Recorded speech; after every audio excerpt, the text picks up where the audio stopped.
জামাত BNP ঐক্য হচ্ছে বাংলাদেশের বিএনপি জামাতের মধ্যে আবার কি নির্বাচনী ঐক্য হবে এ নিয়ে বাংলাদেশের জনমনে বিভিন্ন প্রশ্ন দেখা দিয়েছে।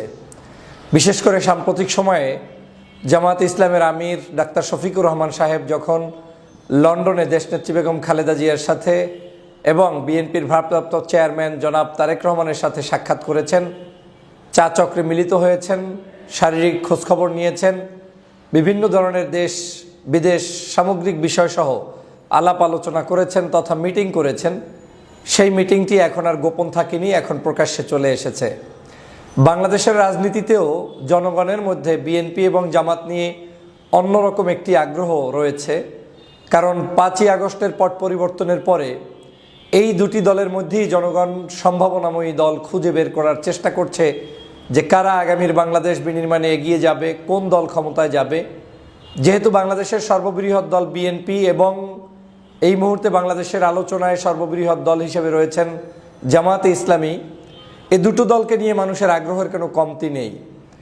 স্বভাবতই সেই দলের যখন একজন চিফ বা প্রধান আমির হিসেবে দেশনেত্রী বেগম খালেদা জিয়ার বাসভবনে উপস্থিত হয়েছেন ডাক্তার শফিকুর রহমান সাহেব, সেটা যে কারণেই তিনি উপস্থিত হন না কেন জনগণের মধ্যে সেটা নিয়ে বিভিন্ন প্রশ্ন থাকবে, আলোচনা থাকবে। আলোচনার ভিতর থেকে মানুষ বের করার চেষ্টা করবে তাহলে বাংলাদেশে কি আবার জামাত বিএনপির মধ্যে ঐক্য তৈরি হচ্ছে তথা নির্বাচনী কোনো অ্যালায়েন্স হচ্ছে কি না, এ নিয়ে এখন মানুষ কিন্তু প্রশ্ন করছে। আমাকেও বিভিন্ন মানুষ জিজ্ঞেস করার চেষ্টা করেছেন যে আসলে কি হচ্ছে, এবং এই রাজনীতির যে শেষ বলতে কোনো কথা নেই সেটা আমি বহুবার বলেছি, আজও বলছি। আমাদের মধ্যে অনেকেই যারা অনৈক্য বিরাজ করার জন্য মাঠে ময়দানে কাজ করেন, জামাত হয়ে বিএনপিকে খোঁচা কিংবা বিএনপি হয়ে জামাতকে খোঁচাখুচি, এই যে রাজনৈতিক একটি মতপার্থক্য বিভিন্ন সময় চলে, তার মধ্য থেকে আমরা চূড়ান্ত শত্রু হয়ে যাই। মনে হয় যেন আমরা একে অপরের এমন শত্রু জিন্দেগিতে আর বসাও যাবে না। সেই শত্রুতার যে একটি আলোচনা সমালোচনা, সেই জায়গাটার উপরে একটা কুঠারাঘাত করে দিয়েছেন ডাক্তার শফিকুর রহমান সাহেব। আমি তাকে ধন্যবাদ জানাই যে তিনি লন্ডনে গিয়ে দেশনেত্রী বেগম খালেদা জিয়ার সাক্ষাতে মিলিত হয়েছেন, সেখানে জনাব তারেক রহমান সাহেবের সাথে বৈঠকে মিলিত হয়েছেন। দেশের এই ক্লান্তিকালে তাদের এই বৈঠকটা অত্যন্ত গুরুত্বপূর্ণ। ঐক্য হবে কি হবে না, ঐক্যের বিভিন্ন ব্যাখ্যা আছে, ঐক্য অনেক ধরনের ঐক্য থাকতে পারে। এ নিয়ে বাংলাদেশে এখন বিশ্লেষণ হবে, আলোচনা হবে। জাতির প্রয়োজনে, দেশের প্রয়োজনে কার কখন কোন জায়গায় ঐক্য হবে সেটা কিন্তু সময় বলে দিবে। আপনারা জানেন এই বিএনপি জামাতের সাথে ঐক্য তো 2001 সালে ছিল এবং 4 দলীয় ঐক্যজোট গঠন করে তারা সরকার গঠন পর্যন্ত করেছিল। আবার কিন্তু সেই যখন 1-11 হলো তার পরবর্তী সময়ে তাদের ভিতরে ঐক্য, এই ঐক্যকে ভাঙার জন্য বহুত চক্রান্ত হয়েছে, ষড়যন্ত্র হয়েছে এবং ষড়যন্ত্রবাদীদের সফলতাও হয়েছে। আবার ষড়যন্ত্র ছাড়াও ন্যাচারালি তারা বিভিন্ন কারণে বিভিন্ন গ্রুপে বিভক্ত হয়েছে। যেমন জামাত দীর্ঘদিন পর্যন্ত স্বাধীনভাবে তাদের সরকার বিরোধী আন্দোলন করেছে, বিএনপির জায়গা থেকে আন্দোলন করেছে, এবং 5ই আগস্টের পূর্বে কিন্তু আবার এই দুটি দল ভিন্নভাবে আন্দোলন করলেও একে অপরের সাথে এক ধরনের যুগোৎপদ আন্দোলনে ছিল। যদিও সেটার আলাদা কোনো লিখিত পরিত কোনো ডকুমেন্টস নেই, কিন্তু তারা ছিল। কোন ইস্যুতে ছিল? শেখ হাসিনাকে বিদায় করতে হবে, ফ্যাসিবাদকে বিদায় করতে হবে। তো 5 তারিখে তারা তাদেরকে বিদায় করার পরে বাংলাদেশের প্রেক্ষাপটে এই জায়গাটাতে আওয়ামী লীগ বিদায়ের কারণেই নতুন করে রাজনৈতিক মেরুকরণ তৈরি হয়েছে। যেহেতু আওয়ামী লীগ বাংলাদেশে নেই, এখন আর এই কার বিরুদ্ধে আপনি ইউনাইটেড হবেন? ইউনাইটেড যার বিরুদ্ধে হয়েছেন তিনি চলে গিয়েছে। এখন গণতান্ত্রিক স্পেসে যার যার জায়গা তৈরি করার জন্যই স্বাধীনভাবে নির্বাচন হবে, স্বাধীনভাবে নির্বাচন করবে, স্বাধীনভাবে দল তার নিজস্ব ফর্মুলায় মানুষকে দাওয়াত দেওয়ার চেষ্টা করবে। যেমন আপনারা জানেন যে বিএনপি একটি আদর্শ নিয়ে চলে, জামাত একটি আদর্শ নিয়ে চলে। জামাতের আদর্শ একরকম, বিএনপির আদর্শ আর একরকম। জামাত বাংলাদেশের মানুষের যেমন কল্যাণ চায়, মুক্তি চায়, পাশাপাশি ধর্মীয় মূল্যবোধ, বাংলাদেশের মানুষের স্বাধীনতা রক্ষা করা কিংবা পরকালীন সময়ের মুক্তি, এই সার্বিক অনেক বিষয় নিয়েই তাদের রাজনীতির মূল জায়গাটা। বিএনপি জাতীয়তাবাদী মূল্যবোধে বিশ্বাসী একটি দল, তারাও বাংলাদেশের স্বাধীনতা রক্ষার জন্য, গণতন্ত্রের জন্য লড়াই করা একটি সংগঠন। তো 5 তারিখের পরে এই দুটি সংগঠনই এখন ভিন্নভাবে তাদের পথ চলা শুরু করেছে, এবং আমি মনে করি এই পথ চলাটা কিন্তু ভিন্নভাবেই থাকবে বলে এখন পর্যন্ত ধারণা। যদিও অনেকে ঐক্য হয়ে গিয়েছে কিনা, ঐক্য হয়ে যাবে কিনা এ নিয়ে বিভিন্ন মন্তব্য করেছেন, কিন্তু আমার ধারণা না, ঐক্য ওই ধরনের হবে না যে ঐক্যটা আপনাকে দুটো দলকে একত্রিত করে নির্বাচনে নিয়ে আসার মতো একটি পরিস্থিতি বা একই মার্কা নিয়ে নির্বাচন করা যেটা 2018 সাল পর্যন্ত ছিল, সেটা সম্ভবত আর হবে না। আপাত দৃষ্টিতে যেটা হচ্ছে সেটা হচ্ছে ঐক্যের যে ধরন আছে, আমি বললাম যে ঐক্য কখনো একত্রিত হয়ে নির্বাচন করা যায়, ঐক্য কখনো বিশেষ ইস্যুতে ঐক্যবদ্ধ হওয়া যায়, ঐক্য কখনো আমার বিপদে আপনার পাশে থেকে ঐক্য করা যায়, সাহায্য করা যায়, আবার ঐক্য কখনো এমন কিছু বিষয়ের উপরে আমরা প্রস্তাবনা রাখবো যেই বিষয়গুলো ছাড়া বাকি সব কিছুতে আমরা স্বাধীন, কিন্তু ওই বিষয়গুলোতে আমরা ঐক্য, সেরকম ঐক্য হওয়া যায়। আমার কাছে মনে হচ্ছে বিএনপি এবং জামাত আগামী দিনের বাংলাদেশের গণতন্ত্র প্রতিষ্ঠায়, ভোটাধিকার প্রতিষ্ঠায় এবং মানুষের ন্যায্যতা প্রতিষ্ঠায় একত্রে একসাথে সংগ্রামী ভূমিকা পালন করবে। ফ্যাসিবাদ শেখ হাসিনাকে বাংলাদেশের রাজনীতিতে অপ্রয়োজনীয় হিসাবে তুলে ধরতে, মানে সে যে অপ্রাসঙ্গিক, এটাকে বাস্তবায়ন করার ক্ষেত্রে বিএনপি জামাত এক থাকবে। এই ঐক্যটা আমার ধারণা লন্ডন সফরের পরে কিংবা আগে যে কোনো উপায়ে বাংলাদেশের মানুষের জন্যও প্রয়োজন ছিল। আমার মনে হচ্ছে তারা এই লন্ডন সফরের পরবর্তীতে এটার দিকে কিছুটা হলেও ধাবিত হবে জামাত ইসলাম এবং বিএনপি। কারণ বাংলাদেশের মানুষ ভোট দিতে চায়, এখন ভোটটা কাকে দিবে? যাকে খুশি তাকে দিবে। বিএনপি ভোট ভালো পেলে বিএনপি আসবে, জামাত ভোট ভালো পেলে জামাত ক্ষমতায় আসবে।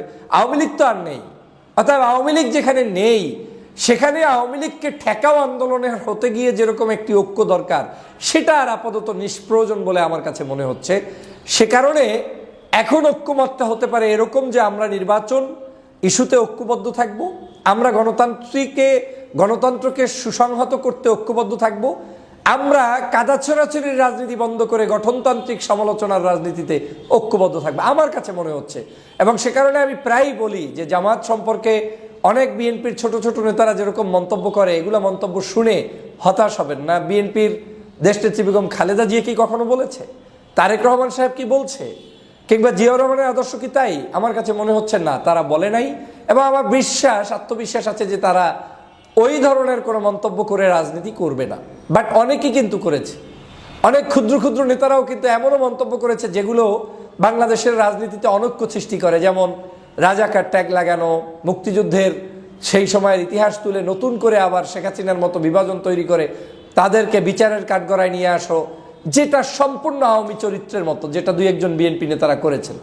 আর জামাতের বিরুদ্ধেও অনেক বিএনপি নেতার অভিযোগ এভাবে আছে যে তারা তাদেরকে চোর বানিয়েছে, টেম্পু স্ট্যান্ড দখলকারী বানিয়েছে, বাস স্ট্যান্ড দখলকারী বানিয়েছে। যদিও এগুলো নিয়ে বাংলাদেশের মানুষের মধ্যে বিভিন্ন কনসেপ্ট চলমান আছে।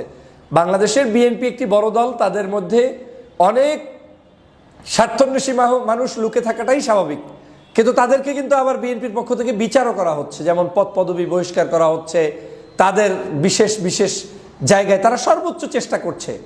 আমরা কিন্তু নতুন রাজনৈতিক দলও বাংলাদেশে দেখছি, একেবারে যে ধোয়া তুলসী পাতা এমন দলও এখন পর্যন্ত কিন্তু আমরা পাচ্ছি না সেখানে। সেই তুলনায় আমি মনে করি এগুলো আলোচনা থাকবে, সমালোচনা থাকবে, এবং সেই আলোচনাগুলোই রাজনীতিতে গত 16 বছর বন্ধ ছিল। যেমন শেখ হাসিনা ছাড়া, আওয়ামী লীগ ছাড়া কিছুই ছিল না, তাই আমাদের কাছে এগুলো একটু খটকা লাগছে। কিন্তু নতুন বাংলাদেশে এখন তো আমরা গণতান্ত্রিক অধিকার প্রতিষ্ঠা করতে চাই। অতএব বিএনপি কিছু জামাতের বিরুদ্ধে বলবে, জামাত কিছু বিএনপির বিরুদ্ধে বলবে, যেটা সৌজন্যতা রক্ষা করে, মানে সৌজন্যহীন হওয়া যাবে না, এমন কিছু বলা যাবে না যেটা হাসিনা বলতো।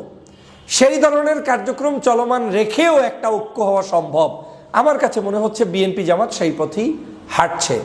এবং জামাতের আমির ডাক্তার শফিকুর রহমান সাহেব চেয়ারপারসনের সাথে বিএনপির সাথে সাক্ষাতে মিলিত হয়ে তিনি তার বরত্বের পরিচয় দিয়েছেন, সম্মান করে দেখা করে এসেছেন। তিনি একজন বয়োজ্যেষ্ঠ নেত্রীর এই যে অসুস্থকালীন সময়টাতে জামাত ইসলাম তার পাশে গিয়েছেন, খোঁজ নিয়েছেন, এটা অবশ্যই ভালো গুণ। যেমনটা তিনি 5ই আগস্টের পরে সম্ভবত ওই রাতেই ডাক্তার শফিকুর রহমান সাহেব গুলশানে দেশনেত্রী বেগম খালেদা জিয়ার সাথে সাক্ষাৎ করেছিলেন। তো আমার কাছে বাংলাদেশের আগামীর রাজনীতিতে যেটা মনে হচ্ছে আজকের মতো পর্যন্ত, আজকের দিন পর্যন্ত লেটেস্ট আপডেটে যেটা মনে হচ্ছে, বিএনপি জামাতের নির্বাচনী কোনো ঐক্য হবে না।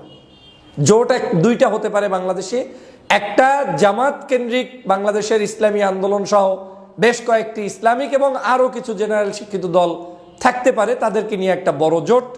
এবং বিএনপি জোট করুক কিংবা না করুক, বিএনপির সাথে কিছু রাজনৈতিক দল অথবা স্বাধীনভাবে বিএনপি, এবং নির্বাচনে মূলত প্রতিদ্বন্দ্বিতা হবে এই জামাত জোট এবং বিএনপির সাথেই। এটাই বাস্তবতা।